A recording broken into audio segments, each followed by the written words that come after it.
Welcome to your weekly astrology forecast for December 16th through the 20th.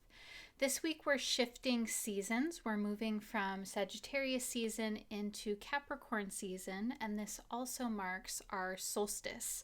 So this point of maximum experience, a culmination point around the night or the day hours, depending on where you are in the world. And then we also have a really cool transit of Venus, Jupiter that I'm excited to share with you. My name is Shawna McGrath. I'm a depth psychotherapist and an astrologer, and I'm very excited to share the astrology of this week with you from a depth psychological perspective.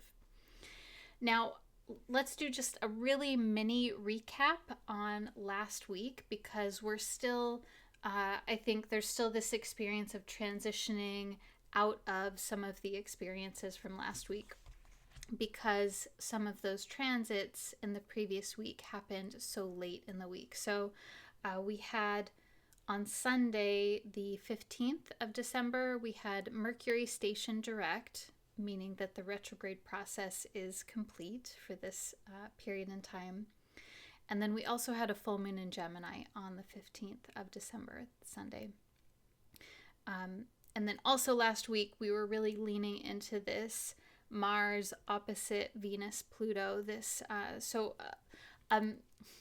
you want to, I'm not going to go into it in detail now. If you want to listen back to last week, I invite you to do that, to feel into that energy.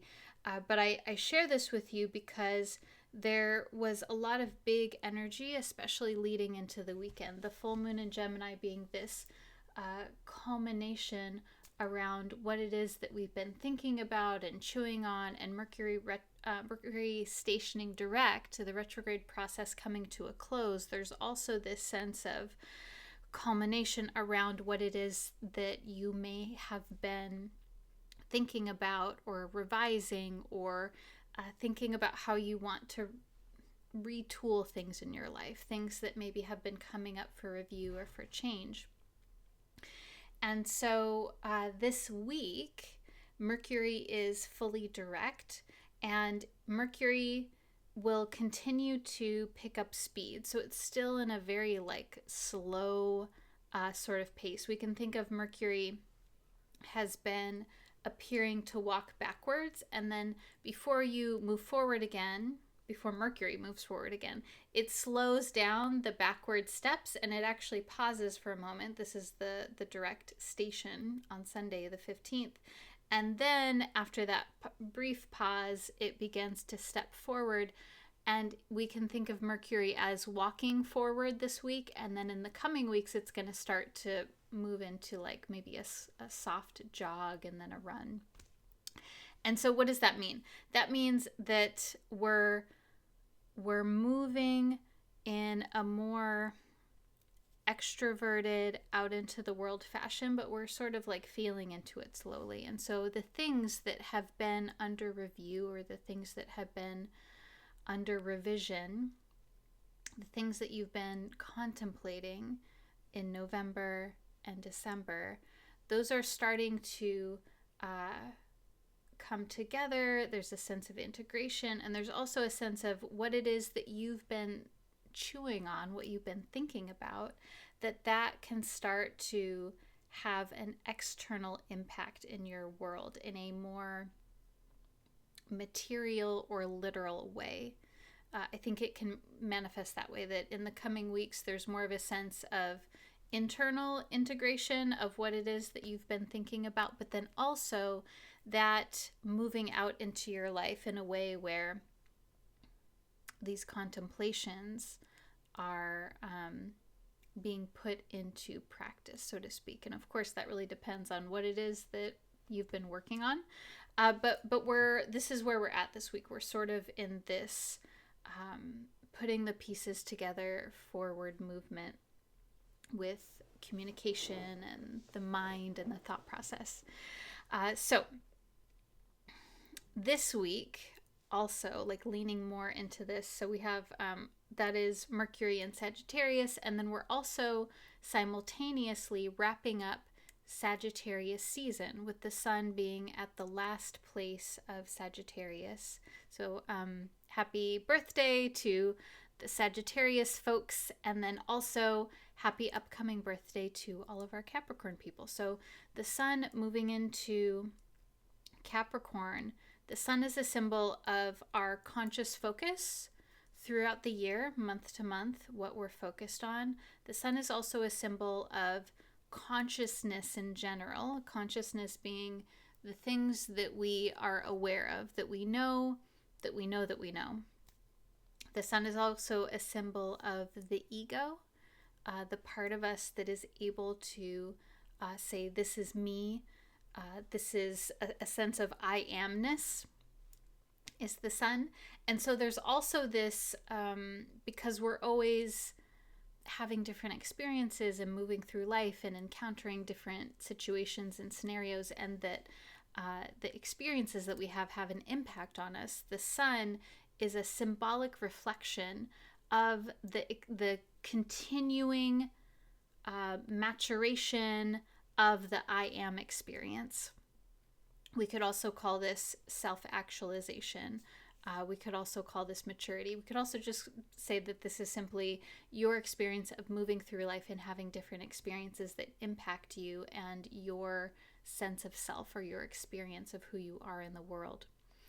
And so when the sun is in Sagittarius, there is more of this flavor of experiencing the world through a sense of expansion and adventure, and wanting to explore, wanting to learn about different things. Also looking at the philosophy of life and the big picture. And so that month-long transit of that focus is ending this week, and the sun will transition into Capricorn, which Capricorn is a cardinal earth sign. So earth being about the material world, about practical things, can also be about resources and money, and I would even say like health situations and things like this. The piece of Capricorn that is about cardinal, the cardinalness of Capricorn, cardinal signs are about initiating. They're about starting something new. They're about beginnings, and they're about this energy of moving forward, of like there's a vitalizing kind of effect. Whereas in contrast, fixed signs are about establishing something, about like rooting in to something, diving deep into something. And then mutable signs are about transition and change and moving from one thing to another thing.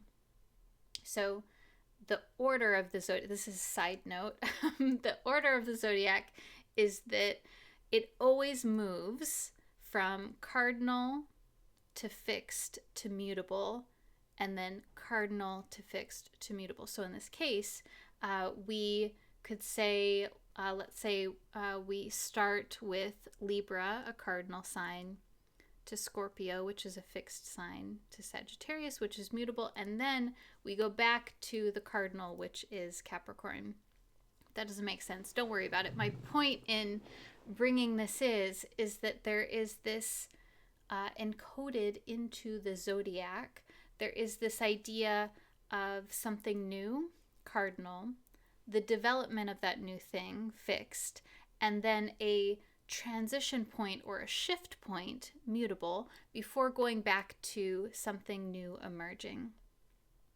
And so also a part of this Sagittarius season always is a sense of transition, a sense of change, a sense of sort of contemplating your growth process, contemplating your belief system, your place in the world. It's this very like expansive sort of energy. And I think that we especially connected into that when we had this Mercury retrograde in Sagittarius opposite Jupiter, which is the ruler of Sagittarius. So there's all of this contemplation, possibly, or change that maybe has been kicked up the last month or so. And now we're transitioning into a focus, the sun, conscious focus, around what it is that is emerging from here. Where is there new growth, especially around practical matters of your life, around your sense of security and safety, your material security and safety, the practical structure of your life? What is emerging here? Now, of course, if we're to move into a more personal level, which I think is really important always, we always want to connect this into your birth chart and where these signs are falling within your birth chart. We could also say, another way to say this is, which houses in your birth chart are ruled by Sagittarius and Capricorn. And that'll tell us a little bit more about what areas of life are highlighted.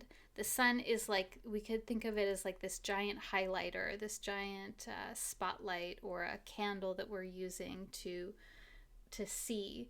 And it shows us what areas of life there is more focus or more emphasis. Oh, interesting. My purse just fell there. So maybe there is something in your life that's like really receiving a certain amount of emphasis.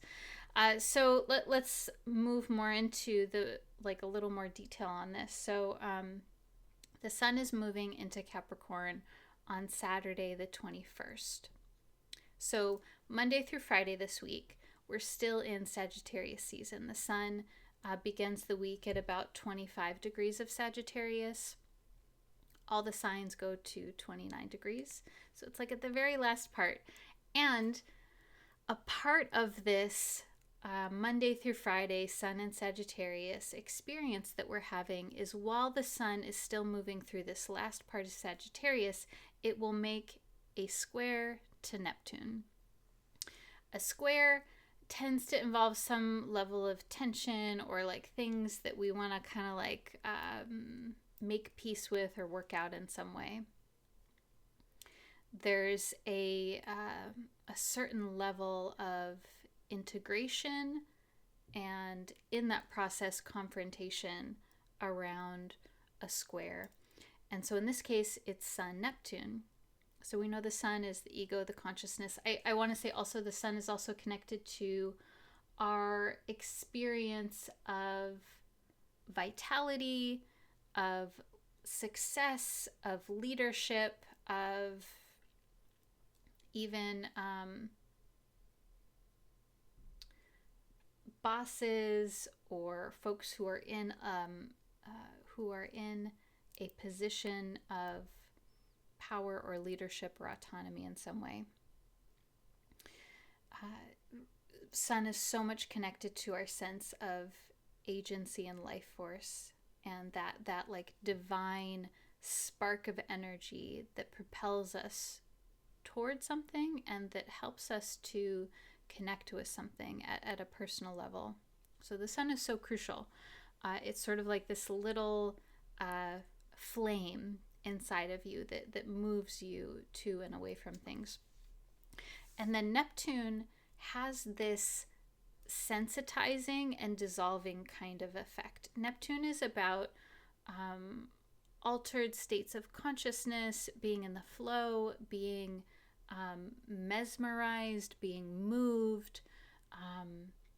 It's about beauty and art and what beauty and art does for us at an experiential level. And so there's this quality this week around a softening Neptune around concepts of self or around concepts of ego or identity, Sun. And so I think what this could look like is having questions around like what your experience is, what your identity is, what it means to be a human in the world. I think that Neptune has sort of an existential quality to it. It has a mystical quality to it. And Neptune as a symbol reminds us that there is so much more than what we can tangibly experience. There is so much more than what we can see or what we can see or hear or feel. Neptune reminds us that in some ways, reality is an illusion. And also, Neptune also holds this symbolism of illusion and of deception. And so when Neptune is around, I think especially Sun Neptune, there can be this quality of fogginess or uncertainty or confusion, or like not really feeling like you can quite grasp what the heck is going on. That can sort of be a quality about it.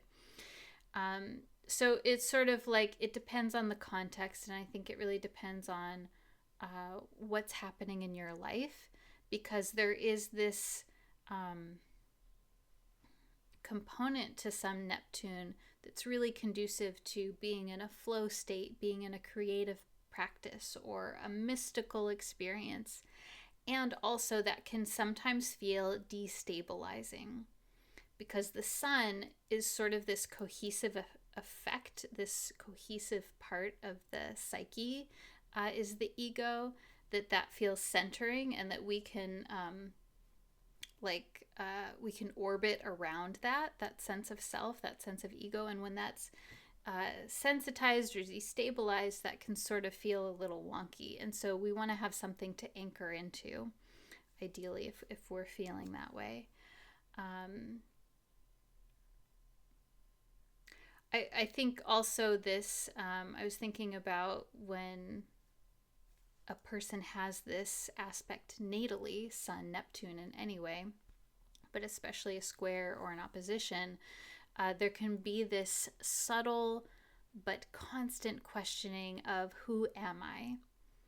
Who am I? What is the meaning of life? This is very Sun, Neptune situations, but like, even more so, even as I'm saying it, it's not quite what is the meaning of life. I think that can certainly come in, but it's more like, who am I? Like, what even does it mean to be a person in existence? And I realize that sounds quite existential, and so I don't know that I'm not saying that necessarily will be your experience, but the essence of that question, who am I, is really connecting into the experience of this transit of like this wondering, and the ability to expand into the possibility of even wondering what it means for you to exist. And so to connect in with this energy, I think two different things come to my mind here. I think I want to check in with how you're feeling and what's coming up for you as I'm describing this. And I think that you'll be able to get a sense for what your temperament is. If you're like, that sounds cool, I want to connect in with some mystical stuff, some mystical experiences, then that's one way to connect in with this. But if you're like, ooh, that sounds a little scary, I already have all these questions about who am I and what does it mean to exist, then that's, we're going to take a different route. So I think that for someone who already has, what do I want to say here? For someone who already has a strong foothold in otherworldly experiences, this week it's probably going to be helpful to have a focus around grounding yourself, centering yourself, and having an anchor into your sense of self, your sense of existence. And what that may look like in practical terms is making sure that you're eating, sleeping, moving in a way that feels good for your body. Could be also having creature comforts available to you, favorite food, favorite music, whatever it is that, like, at a sensory level connects you into yourself. reaching out to someone, and even like having a plan to reach out to someone that feels safe and centering for you.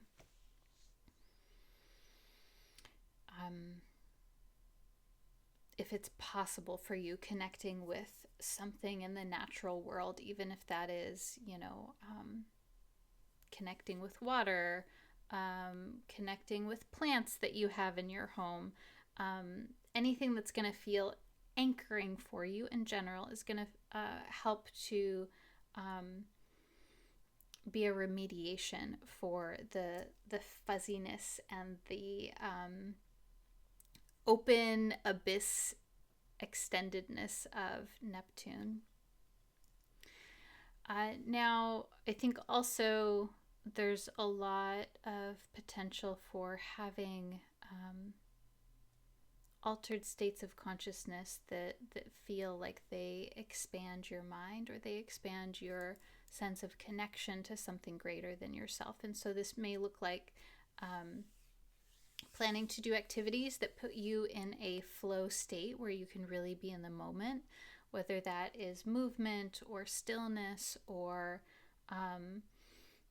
spiritual practices or magical practices or metaphysical arts. I think that anything like that is going to, there's a little seed of potential there for connecting into things in that way.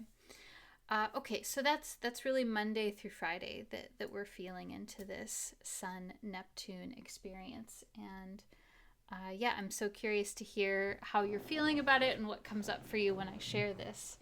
And I will say, as Mercury continues to pick up speed, we will have a similar aspect with Mercury making that square to Neptune. So there's like the Sun is going to connect in with Neptune and then Mercury. And so we're kind of always having multiple layers of different experiences, different, we could think of it as like different ways of experiencing Neptune. Okay, so then on Saturday, the Sun moves into Capricorn. And our solstices, we have 2 solstices every year, and one happens in December when the Sun moves into Capricorn, and then the other one happens when the Sun moves into Cancer, Capricorn and Cancer being opposite one another. And so these 2 movements of the Sun moving into Capricorn and then the Sun moving into Cancer, these mark the solstice days. And the solstice literally means the Sun stands still from our perspective here on Earth. And so this is because the Sun is transitioning from its moving towards a maximum hours of either the day or the night. So in this case, this particular transit, we would consider our winter solstice. In the southern hemisphere, it's going to be the summer solstice. So in the northern hemisphere, the solstice marks the maximum amount of time that we have nighttime hours. And the Sun has been transitioning towards more and more and more and more time of nighttime. And it's going to pause, it's going to stand still, and then the nighttime hours are going to decrease and we'll start to move towards maximum daytime hours. So in the southern hemisphere, it's exactly the opposite. So in the southern hemisphere, the summer solstice this Saturday, the 21st, marks the maximum hours of daytime. And so that's been building. It's going to pause and then it's going to start to flip. So the solstice is this point. We can also think of the day and night in symbolic terms as many different things. One of them that comes to my mind in this moment is the experience of extroversion or introversion, the experience of activity or inactivity. And what else do I want to say about this? I think that it really depends on our experience too of the nighttime versus the daytime, because we all have different temperaments and different ways of enjoying the night hours versus the day hours, and what our experience is to sunlight versus moonlight. And this is like a maximum point of experience. So we could think of this also as living near the ocean. I often think of the tides. So we'll have a high tide where the water moves closer, moves up towards the land, and then a low tide where the water is literally farther away from the land mass. And so we can think of the solstice points marking the maximum high tide or the maximum low tide. And so in your life, what this may mean is that there's this energy around something, a quality of maximumness or minimalness, and that there's like a polarity with it too, because the day and the night, the high and the low tide, they're interconnected. They depend upon one another. When one is high, one is low, and vice versa. And so there's this quality where whatever it is in your life that has been maximally experienced and in contrast minimally experienced, wherever there has been this more extreme contrast, that is energetically the solstice correlates to this quality of pausing and then starting to bring that back into balance, starting to even just like have I think this is really what the solstice is about, just like having the insight around where something might be out of balance, and not out of balance in that it's bad or that it shouldn't be this way, but just like, I've been doing this or focused on this, or this has been happening, this has been taking up much time and energy, and maybe I want to, start to take things in a different direction to counteract.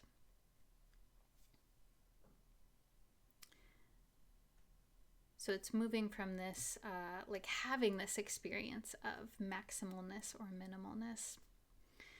We can think of it as being in the depths of something or at the heights of something. Again, it really depends, I think, on what's happening in your life and how Capricorn and Cancer connect in with your birth chart, of course. So we can think of this week as the tide is shifting. And again, the sun is so connected to our consciousness, what we're aware of. And so we can also think of it as our conscious focus in life. There is this shifting that begins this week and then continues to unfold for the next 6 months. That whatever it is that is changing and transitioning, that begins this week, and that we may not necessarily know we may have an inkling about it, but we might not necessarily know what it is. Okay. So what I also want to say about this solstice with the sun moving into Capricorn is that this also marks the midpoint between eclipse seasons. So right now we're having our eclipse seasons about in spring and fall seasons. That's going to change a little bit when the nodes change signs. We'll talk more about that in another video. That's happening in January. The nodes will change from Aries Libra into Virgo Pisces. Had to think about that for a second. And so eclipse seasons in fall and spring are this time of rapid and unexpected transition and change and growth. And so being at the midpoint, we have some space from eclipse seasons. So it's also, I think, too, like this time of reflecting on what fall season was like for you, how you're feeling about any changes or events that happened around that time. And again, like now that we have a little space from that eclipse season, we can start to see some of the themes more clearly. Okay, so let's talk about Venus, Jupiter making an aspect this week. So last week we had Venus, Mars. That's like very sharp, spicy. There's like a lot of charge, a lot of passion around Venus, Mars. And I will say, we're still transitioning away from that energy as Venus moves away from Mars. And also the incoming energy this week is Venus making a trine to Jupiter. So this is Venus in Aquarius, trining Jupiter in Gemini. And this is a really lovely, easeful transit. Venus is a symbol of pleasure and enjoyment and fun and creativity, the creative impulse, creative acts. Venus is also a symbol of our experience of femininity or feminine, or what it means to be feminine or femme, or have any experience around feminine things or women in general. Venus is also a symbol of our values, what we're attracted to, and what else do I want to say about that? I think also like that can connect in with situations around self-worth or experiences of your own value as a human. And Jupiter is about expansiveness and inclusiveness and wanting to look at all of the different possibilities. Jupiter asks us to look at our philosophies and our belief systems and our morals and our sense of justice. It's also so connected to things like travel and study, because those things tend to open up our mind and expand our sense of awareness about the world in general. And so when these two come together, especially in a trine, there is this theme around pleasure and fun and joy and play and creativity and connecting with other folks, connecting socially in a way that feels inspiring, even exuberant. I think that especially these two being in air signs, Aquarius and Jupiter, there's this like theme around inspiration and ideas and communication, like connecting with folks who inspire you or situations that inspire you. There's sort of like this fluid and quick movement when we're talking about air as an element. So I think, so this is happening all week, and I think this is super lovely to connect into. Now, since it's a trine, it's something that is simply existing in the background. So it can be, it doesn't really require anything of us. And so I think that we can think of trines as a resource to intentionally connect into. So in this case, this is intentionally connecting into your, like, what feels good for you, what feels pleasurable, what feels enjoyable. If there's something that you're drawn towards, play, creativity. And like when I say creativity, I don't mean like creativity that you're gonna like create something for something, like creativity for the pure sense of enjoyment of the thing, like this when you have an impulse to do something for your own sense of satisfaction. Like that's really what Venus Jupiter is about. So I think that's like a super lovely influence that we have this particular week. And then also, last thing I'll say before we go to the tarot today is that within the lunar cycle, we have our last quarter moon in Libra on Sunday the 22nd. So this happens after the sun moves into Capricorn. So we'll have sun in Capricorn, moon in Libra. And last quarter moon, this is the point between a full moon and the next new moon. So the last quarter moon tends to be kind of like this emotional energy of wrapping things up, making peace with things, getting feedback, feeling a sense of like wanting to integrate whatever it is that came up around the last full moon, which is the full moon in Gemini that was on that December 13th, Sunday, December 13th. And so I think it's also kind of like this theme of like, oh, like what do you want to focus on versus what do you want to let go of or start to transition away from. Again, this happens every single month, and so it's not like this big in your face energy, it's more of like this emotional energy. And so we can also think of it as the moon is waning, the light in the sky of the moon that we can see is becoming smaller and smaller. And so it is this more like walking your energy in, walking your energy more introspectively or more introvertedly.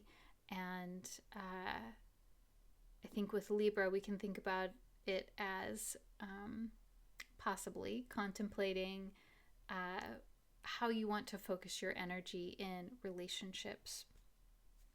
Okay, so as always, I love hearing from you and hearing how the astrology of this week is sitting with you and just in general what comes up, what resonates with you. So now we'll move to the tarot, and I'm shuffling the cards, and I invite you to get into a place where you can focus on your own inner experience in whatever way feels comfortable to you. So that might be sitting down, closing your eyes. It might be doing some movement.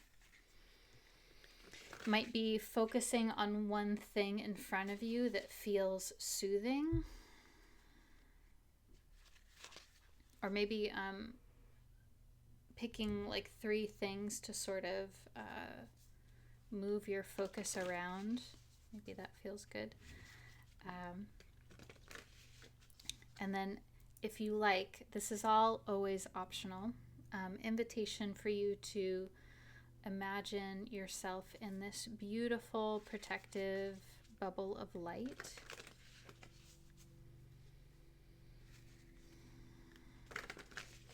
And maybe this bubble of light takes on a certain color that feels like it feels just really good for you to take in right now in this moment.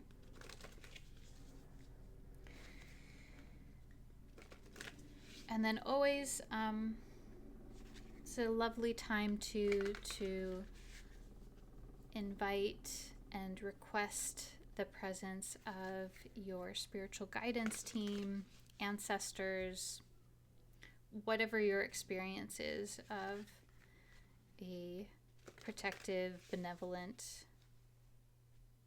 existence. Okay. And then last part here, drawing your focus into your heart. Maybe in this place there is a question, a wondering, an inquiry.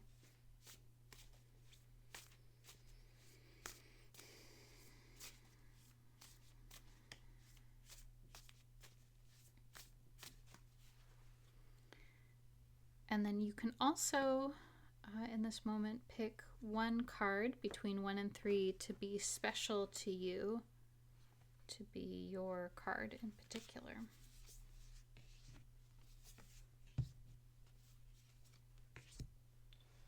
Okay.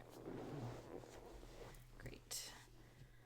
So, okay, this is really an interesting combo here. I'm excited to share it with you. So, first card is the 8 of Cups. I'm pulling today from The Wild Unknown Tarot by Kim Krans. And so in this card, there is what looks like a very dark colored mountain, like with a kind of like scraggly like terrain on the mountain. And then there's 8 different cups at the base of the mountain, and they look sort of like some of them are sort of broken and some of them have fallen down. They're all kind of lined up though in this line. So this card to me, whenever I get this card tends to be a symbol of leaving a situation, of not just leaving a situation, but like there is a disappointment or sadness, or like I just wish that like this didn't work out the way that I wanted it to. Like I think that's really the core of this card, is this like this didn't work out the way that I wanted it to, and I'm disappointed in it. And there is a moving on, transitioning, like there is a leaving of the broken pieces, whatever those are, whatever it is that didn't work out. And so I want to really, the shadow is kind of, that's funny, haha, the shadow is like really on this card, or there's like, anyways, the light's coming in a certain way. So what do I want to say here? Let me pause for a moment. So I want to be careful, intentional here, because I want us to hold always, I want us to hold the tarot and the astrology for that matter with an open palm. I want us to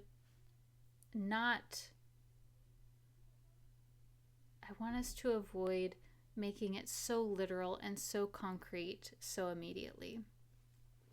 So I'm saying that because I think that if we take this card super literally, we could say, oh yeah, this means that like you're leaving a situation, or that you should leave a situation, that like it's you know, move on, whatever, blah blah blah. Like you need to get out of there or end it or whatever. It's a card of endings. We could say that if we were being like super literal. And I want to not do that, because I think when we're like, oh yeah, this is what that means in this very literal way, I think that it closes down a lot of the possibility for understanding this more psychologically, like more depth psychologically for that matter. And so I think when we look at this card from a more depth psychological perspective, this card is a symbol of disappointments. And you know, we could even say it's like there's the high hopes or the ideals or the plan didn't work out. And that, I don't know, there may be a situation that in your life that you're moving on from, but I think that the essence of this is that there is possibly a feeling of an emotional loss, like this is the cups being broken. There is possibly an experience of whatever it is that you had been working toward or working on, or the things that you were seeing the potential for that didn't quite work out. And so I think this card, again, more depth psychologically, we could think of it as the realization or the awareness that things are not what you wanted them to be. And it could be that awareness, that insight, that thought, that which in some ways I think it can be very confrontational. It can be like, it can feel confrontational to have the realization that something is not what you thought it was, or something just isn't going to work out the way that you wanted it to. That can feel painful. And I think that the broken cups speak to that pain of things not quite panning out in the way that we had envisioned them, the way that we had like lined things up. That sucks. So there's something here around a sense of disappointment. I have like an eyelash in my eye or something. I'm sorry. I think I got it. Okay. Yeah, I think I got it. Okay. So that's that card. Okay. You let me know what's happening, what you think, what comes up for you around that. Now, okay. So this is like, that may be your card. We're also looking at this as a storyline. Second card is the Strength card. And gosh, like this, of course, always such a beautiful card to get the Strength card. In this deck, it's an image just of the head of a lion, and the lion has this really beautiful mane. It's holding in its mouth, very gently, a rose. It has an infinity symbol on its forehead. And then kind of in the background, there's this really beautiful, simple sun that's shining down on the lion. And the more that I get to know this card, I really love thinking about this card as a symbol of resilience and inner strength and emotional regulation. This card is a symbol of like, yes, like you are strong and you are able to do hard things. You're able to meet adversity and to not be harmed. You're able to look at like really challenging situations, and that you are able to like keep your cool. I don't know if I quite like that way of saying it, but like you're able to like not lose your shit, so to speak. And so I think that this card, we could also say this card is like bringing up a potential for looking at situations where you do feel really dysregulated, or you do feel like there is a vulnerability to getting overwhelmed, dysregulated, to like being harmed or hurt in some way. And so that this is coming up in relation to the Eight of Cups, which is this like disappointment or moving on or leaving something, like this waning away of something. I actually quite like that the Strength card follows the Eight of Cups, because it's like, okay, there's something that didn't quite work out, or disappointment, and there is strength that you have, there is resilience that you can draw upon. And when I'm talking about all of this too, like I think it's so important to find the resources that help you to do that. Like I don't want you to feel like this is, you have to do that on your own, because strength and resilience and regulation, those things often come through being in relationship to other safe and supportive humans. Okay, may talk more about that, but yeah, just I feel like there's such an encouragement here of connecting in with what helps you feel stable and present, and like what helps you feel your inner strength, your inner resilience. And then the last card is another 8, which I think is really interesting.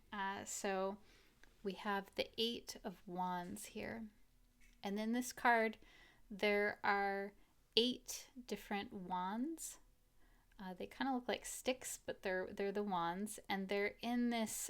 They're all in a circle pointing towards the center, and then there's one coming from the top that is almost like this lightning bolt of red, orange, yellow, green, and blue into the center. And Eight of Wands are about things coming together really quick, like things are just moving, things are happening. The wands are also a symbol of creativity and self-expression and inspiration and enthusiasm.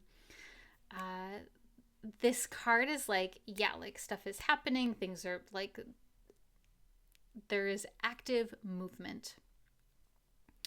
And I want to say too, I pulled all of these up, right side up. And so I think, like, I want to contrast this. I think I really like this card for you. It feels like like it feels like a surge of energy or active movement. It feels very life-giving. And I want to contrast that with, like, if this were reversed, I would wonder if there's like something here where maybe it's like things are moving too fast, or there could be like a sense of overwhelm to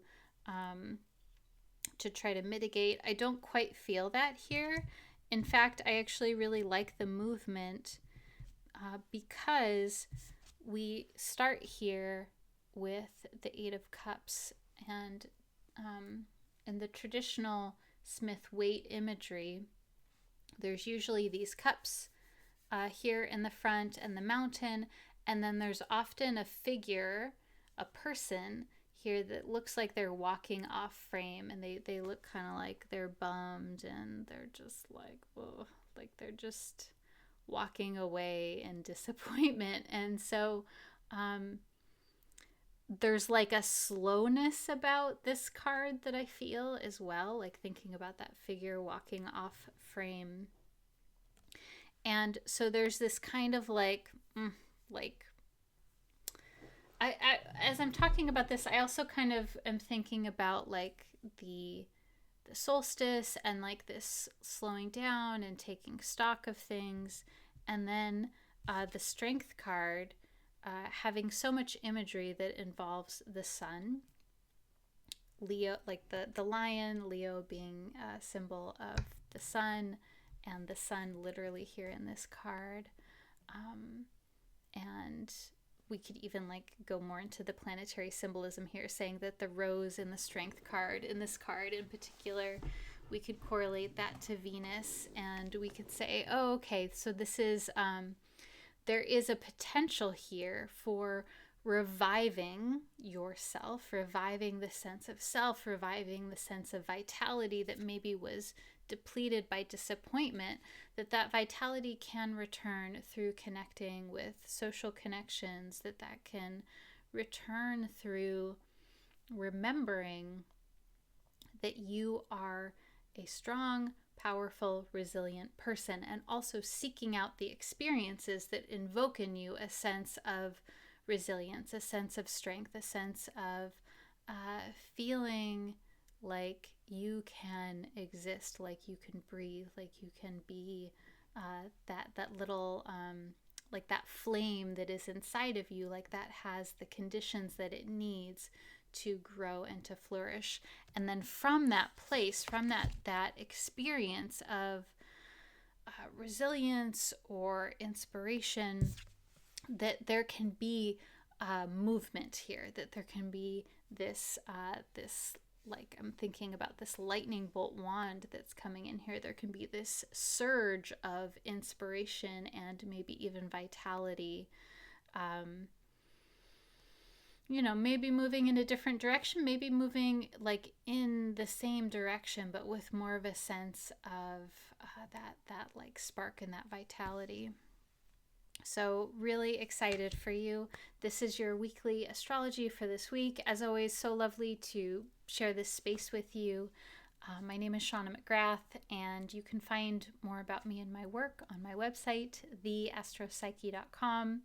I'm wishing you a wonderful and super easeful week. Please enjoy the solstice, and I'll see you next week. Bye.